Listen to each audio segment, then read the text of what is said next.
भोजपुरी के सुपरस्टार दिनेश लाल यादव की नई फिल्म राजा डोली लेके आजा फिल्म का ट्रेलर रिलीज हो चुका है। यह एक पारिवारिक ड्रामा और एक्शन फिल्म है। भोजपुरी में चल रहे अश्लीलता के बीच पारिवारिक फिल्म दिनेश लाल यादव अक्सर दिखाई देते हैं।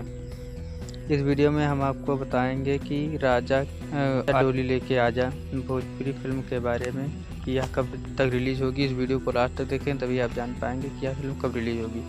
नमस्कार, आदाब, मैं हूं मनीष मिश्रा। भोजपुरी के सुपरस्टार दिनेश लाल यादव की फिल्म का ट्रेलर आते ही छा गया है। वेब म्यूजिक यूट्यूब चैनल पर रिलीज हुई इस फिल्म का ट्रेलर काफ़ी वायरल हो रहा है। इस फिल्म में दिनेश लाल यादव, निरहुआ अम्रपाली दुबे और रितु सिंह, संतोष पहलवान दिखाई दे रहे हैं। फिल्म के निर्माता अभय सिन्हा, प्रशांत जम्मूवाला और निर्देशक हैं लाते असलम शेख।